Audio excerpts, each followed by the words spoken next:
First things first, Michael, how are you? I'm good, thank you. Very good to hear. So before we talk about the record, I'd like to start somewhere else. When you get home, what music do you put on? No music, period. Ask her. How come? Because when I was 17 and a half, I decided, or knew intuitively, that I made the decision not to copy anybody anymore and stay away from music, because at that point it was clear to me that what calls me to be is to express, to focus on the art of lead guitar with pure self-expression. Since I was 9 years old, I was fascinated with the single string, and that never left me. And so it's the,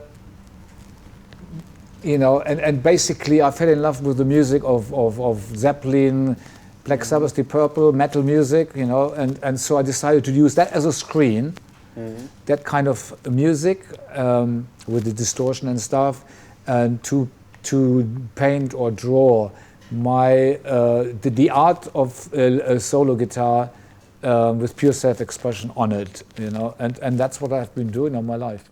So you say you got fascinated with the single string when you were 9 years old. Yeah. Do you remember that moment, or yes. What happened? Yes, because the guitar was standing there, and I wake up and the guitar is standing there, and I go there and I go bing, and go, to the next note, and it was just like that's how it started, especially with the being so interested in music anyway, and hearing the hit parade every night in the radio, and so it was. Even though there was a piano, there was a violin, there was cooking pots I would be drumming on, there was singing. I loved to do harmony singing, since I was 3 years old maybe. Okay. But the guitar associated with the music that we were listening on the radio to, and of course never understanding lyrics, so lyrics were always taboo. There was no lyrics ever, okay. ever. Not even when I was 17, there was no lyrics, okay. And so it was always sound and always the single string, and I was, I would be going guitar hunting when I was 14, to festivals, 15 years old, to see if I can see a new great guitarist, and basically I was in love with Jeff Beck, Jimmy Page, Eric Clapton, Leslie West, Rory Gallagher, Johnny Winter, all the late 60s guitarists, all the great ones, I couldn't get enough of, and then, 17 years old, I understood that, that I would prefer to, from this point on, to show how I see it. In other words, I kind of understood that in every head there is a world, and that world can be shared or closed. And so I will never know what's inside somebody's head unless they open up. And so, and whatever comes out is something unique, right. And different. And so I did that, and I call that, fresh colors. Like it comes from the inside of my world, and it's like a kaleidoscope, infinite. And if you keep doing that, eventually, what is coming out of it over the years, you as a byproduct, you create your own style. Right. And then also by not listening to music, because the brain is a sponge, it immediately absorbs everything, and you copy automatically if you like it or not. And so you don't get really consumed, and you keep fresh, in a certain way that may have not been that easy if you consume on a daily basis. So I'm a creator. I knew, it's good to stick with one thing and not mixing it all up, and so that was for me a way to do it. So, and I assume this can be different a lot of the times, but did you have a way of writing songs, especially in the beginning? Like you say, it's this fountain of creativity, but did you have a way? I always wrote the same way. It's like, it was never really so much for me about songs, to be honest. Okay. I always start with the fascination of the single string, but I was very fascinated with Rod Stewart and Jeff Beck. you know, like Robert Plant and Jimmy Page, that kind of relationship in music, you know, with a great singer and a great guitarist taking turns, you know, fantastic, you know. And it's just, that is the thing. So basically, like I said before, metal music was the screen, and then the lead guitar goes on top of it. But you know, the singer starts off the song, you know, on grounded, and then I take it, you know, to another level, to an adventure for the people who understand it, and then the singer takes it back to the song, you know. And so I get that moment where I can do this, and you know, I always. You know, use that moment very, very, what do you call it? Like, I make sure it's not too long, it's not too big, it's not overloaded, and just tasty enough that, you know, that it keeps you wanting more maybe, or whatever, you know, that kind of thing, that it is, you know, it leaves an impression, you know, and a good one. And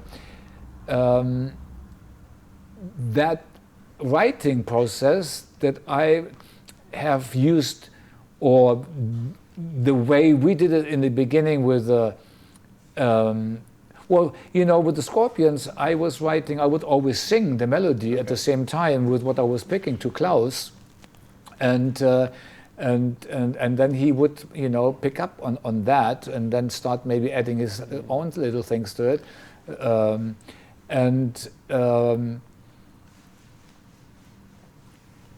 With Phil, I have noticed that many songs like Try Me, Love to Love, you know, quite a few songs, Dr. Doctor, started off as an instrumental. And because they liked the instrumental, you know, like Phil, for instance, he liked what I played as an instrumental. That was basically the song, but then let's strip down the lead guitar, and he let me hear the chords, so I can maybe come up with something to sing to.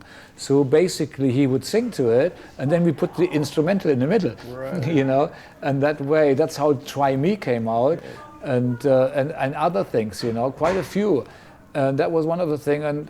But in general, the way of writing is, you know, I play and discover. I don't call it practice. Because I love to play. I call it play because it's enjoyable. And I discover something once in a while, and then when I do, I quickly record it, and that's how, you know, I collect riffs and stuff like that. And then when it's time to make a record, I listen back, you know, that riff, and then it inspires me, and I complete the song, and then, you know, and then it goes to the next person who needs to deal with it. Fair enough. You mentioned both the Scorpions and UFO, and you were quite young when you played in both bands. What I've always wondered is, was it at that age a difficult decision for you to go with UFO and then kind of leave your home and the comfort zone that you had? Well, first of all, I always said to the Scorpions that if an English band would ask me to join, I would do it, no doubt. Why? Huh? Why? Oh, because in Germany there was disco, there was nothing, nobody was interested and understood what I was doing on a single string. But in England, that's where it came from. People were entertained by that. Plus, it was actually accepted as a profession, you know. So you had lots of people over there, and so I wanted to be there, regardless of what the band would be. Who asked me, you know, UFO. I didn't pick. They asked me. I went like, I'll go. I turned them out of a psychedelic rock. I made. You know, turned them in a hard rock band, metal band even maybe at some point, you know, with some of the songs, and so the Scorpions always knew, but you know, I always say the Scorpions profited from all my moves I made. You know, it was not like, oh, Michael, like selfish person and stuff like this. No, it's something good. Look, first of all, I'm my own person. I have my own vision. Okay, I don't need to follow my brother's vision or anybody else's vision. Everybody has the right to do their own thing, and nothing to do with selfish. Okay, and the other thing is, that everything I did, they copied, Rudolf copied, you know, and so therefore I took them with me. I took them with me all the way. You know, the first album we made, I was 15 years old, Lonesome Crow. Right. It was internationally recognized immediately because of like the old drummer used to call Klaus Pizza Singer, but you know, that pizza singer is a great singer, you know, it's Klaus, you know, and because I was 15 years old, and my first song I wrote was In Search of Peace of Mind, which still has one of my favorite lead breaks in it. I don't see anything wrong with that lead break. The others on Lonesome Crow, they are not developed yet, you know. But In Search of Peace of Mind, it's like the same with Leslie West's theme of an imaginary Western. There's nothing wrong with it. It's timeless. It's always right. And Stairway to Heaven, the same thing. And somehow, so basically, what was the point? You being your own man and kind of and so and basically the Scorpions, you know, Rudolf especially, he copied all the way I wrote songs. He had no clue what to do, you know. He didn't know anything, but he watched what I did, and I got Klaus in the band for him because he had nothing to offer on the guitar anyway. He couldn't have gotten Klaus because Klaus wouldn't have, what do I do with you? It's just like, but I brought him in, you know, and I was 6.5 years younger than Rudolf, but they credited themselves for my composition, which I didn't notice before, but I kind of figured it out just recently, you know, when I looked back, and so. But anyway, the Scorpions always knew, and I personally think that they profited.